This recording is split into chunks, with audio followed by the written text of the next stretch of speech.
Stand Up Podcast, and we got a special guest in the building. We got Tony the Dime, man. What's up with it, man? What's up, man? Glad to be on here. Thank you for having me, bro. Stand Up Podcast. Ain't no problem, man. Yo, I actually had Marquise on here, Freezer Man. I had him on there, and his, hey, we finna take it back, you know what I mean? Because, like, I really like, I respect what you're doing and everything like that. I like that joint with DG Montello and just everything that been going on with the SoundCloud days and the BJMG days and whatnot, So tell me how you, contributed toward that, man, and where you at with it right now, man. So how I contributed toward that, man, somebody that, one of my neighbors, actually, that used to live around here where I stay at now, he actually introduced me to Freezer. Probably way back when Freezer was still going to Lakewood. Yeah. So I was talking to him, and I was seeing how good his writing skill was, and how good his freestyling skills was, how good his rapping was. He was like, "Yeah, I'm trying to do this shit, bro." So I basically put him in the BJMG group, introduced him to G-Verse, and introduced him to GAonthetrack, somebody else from BJMG. So that's how that happened, and then they started getting more acquainted in the studio, and their styles and stuff started clashing together real good. And I know GA, he liked the way that Freezer sound, so they started making real good music together. And that's how that happened, bro. And we had that little group going for a while. When it came to just solid tracks and just solid instrumentals. Yeah, man. I added that to what I was already doing, as far as Spot TV and my beats and my production and all that. So yeah, that's the whole thing. That's the classic days right there. Yeah, man. And it's legendary, bro. To me, because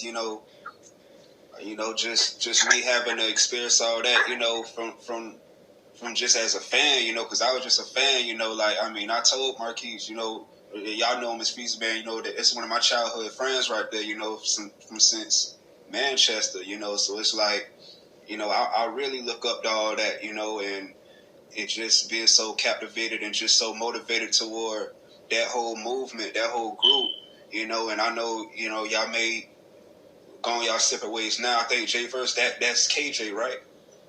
That was that's AOKJ, Final Round Studios, yeah. Final Round Photography. That's him. Yeah, man, that's what's up right there, man. So shoot, wait, just few stuff I might keep up with you with. I see, because you probably travel a lot, and whatnot, and that's what's up, because, when you did say you was working and everything like that, guys like me, hey, man, nothing wrong with holding down a job and stuff like that, but it's sometimes, where, people like to, experience and just go out there with just so many levels and just staying level-headed and just, just being mindful and stuff like that when it comes to wanting to pursue other things and just wanting to show other interests when it comes to, just having passion to just, because, just want to go out there and really do something you like doing, do something you really love, have an experience of doing and stuff like that, and I see, so where you at with it right now, man? Yeah, that's actually where I'm at with it right now that you mentioned that, because there came a point in time in during all my music career and film career that I had to kind of take a step back and focus on, real career. Well, regular career. I'm not gonna say real because the stuff we passionate about is real too. Yeah. Regular job, I guess you could say, regular career. So I've been doing a lot of traveling in the last year since I've got my CDL. I've been going a lot across the United States. So now, where I'm at with it now is getting everything back together to where I was. So now I'm working local, not going back over the road long distance. I got a son. I got a 3-year-old son, so that's part of the reason why. And then the other part of the reason why is to get back into what I've been doing, what I built, what I've been building, bro. My media company, my films. I'm about to start doing my films. real heavy, real strong with that, like full-time film company. And then getting back into my music and then linking back up with guys like Freezer and Young Soldier and AOKJ, because, like, you know what I'm saying, everybody done got older since we first started working together, so it's like everybody had to go through their own shit. Like, everybody had to go get their jobs or whatever and then focus on their own shit while growing up, saving money and working and paying taxes and all this shit, bro. So, yeah. That's it. That's what it is right now. I'm just getting everything back together to go full swing. Shit. Yeah, man. Hey, nothing wrong with that. I truly believe everybody, you know, gotta have their own path. Everybody truly believe gotta have their own vision and whatnot, and just so much, you know, just psychological and, you know, just showing interest and stuff like that when, you know, when it comes to things that you truly want to pursue and truly feel passionate about or doing. You know, guys like me can't really, you know, hold down a job and whatnot, you know, because it kind of feel like prison, you know, when you just go in there and it's just like, you know, it ain't really much passion when it's just all about, you know, getting that check and whatnot. But it's like, you know, it's not really something, you know, I truly got that just that vibe of doing, and you just want to pursue other things and stuff like that, bro. Like I actually wrote this. I said, you know, I remember working certain jobs and there were certain people that didn't care if it got out how they were treating me. Basically told me that they didn't like me. Couple occasions told me, and to this day I had no respect, nor do I like these individuals. I'm not going to go out and put them on blast and nothing like that, but I don't really care for them, so I just stay away from them. So just know that I come a long way. I'm not going to sit here and be bitter over something that that might have happened months ago. I just move on, make the best of it. I have nothing to be sad about. I have nothing to have, you know, show remorse about, you know. So that's pretty much where I'm at with it right now, man. That's why I'm doing this podcast right here, you know, to put on guys like you that truly got a vision, you know, being how hard it is and just how money oriented the music business is, you know, like, hey, like, I know it's people out here with a talent. I know it's people out here with a vision. I know it's people out here, you know, that just so passionate about doing what they do and just want that enlightenment to show others what they got going on. So this pretty much that platform of what I got going on and how, you know, basically trying to put you out there, you know, because that's just what I'm on right now, bro. Yeah, bro, like I agree with everything you just said 100%. Like, and that's why I was emphasizing where I'm at with it right now, because like that shit is totally like parallel to what you're saying, bro. It's like having to deal with a regular job and shit that actually clogs your vision. Like a lot of people don't. Yeah. A lot of people won't say that because a lot of people will say, "Well, you're gonna need a job to actually help you with your vision." Nah, bro. Having a job, having to deal with a regular job and having a regular job actually clogs your vision.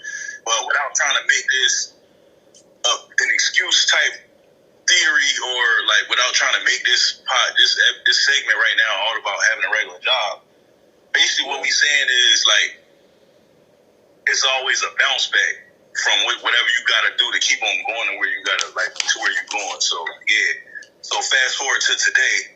Yeah, that's just something that that's kind of in my way right now, but it's not in my way because I already know that ain't what I'm about to be doing forever.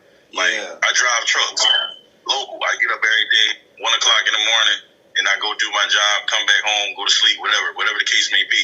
But all day long, even when I get up, even when I'm driving that truck, I'm thinking about, you know what I'm saying, what I'm about to be doing. My content company, my music, the next 10 beats I'm gonna be making are already in my head.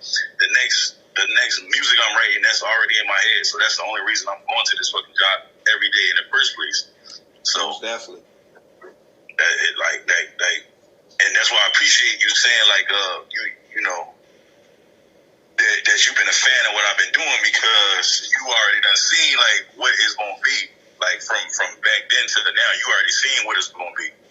Of course, man. You know, of course, guys like me and a couple others, you know, that can also say the same thing. You know, just trying to put that out there. You know, and not only that, you not only do beats. I see you got the indie hustle thing going on. It's called Indie Hustle. indyhustle.com. That's actually the same thing as Spot TV. All I did was really rebrand it. I'm rebranding it from what it was to what it's going to be now. Okay. When it was Spot TV, because Freezer know about it. When it was Spot TV, it was mostly like just highlighting artist events or doing interviews, freestyles, and like we did a little bit of battling on there too. It actually started off as a battle league, then it turned into doing interviews for the local artists, Sumter, Columbia. I done shit in Charleston, Goose Creek, like really the whole Carolina done been on Spot TV. So, but it all started right here in Renberg. Okay. And that's where you from? Now it's indyhustle.com. Okay. Nothing wrong just with that, getting man. everything. Yeah, just getting everything like, done on that. It's basically still in development right now, but as you can see on there, it's like different type of content I'm doing to still keep the same thing going. But it's going to be something different. Most definitely, man. Got to keep it moving. Got to keep things pushing, man. I see you linked with Duchess Soul Fink. Tell me how that, went about, man. With Duchess Inc. Actually, that was very coincidental that I linked up with her because I was doing an event in Charlotte when I was going to broadcasting school for a brief moment, and I volunteered. I got selected to do this event that they had called For Sisters Only. It's like something they do, I guess, annually. So Charlotte was the actual hosting city of that at the time. And Duchess from Black Ink Crew, she actually from North Carolina. She from Charlotte area and stuff. So yeah. At that time, I was doing the backstage photography for the celebrities. So I actually met more than just her. I met all different types. I met Cardi B and everything that day. All different types of like women, because they had women from different points of views of media and just like black art and black culture.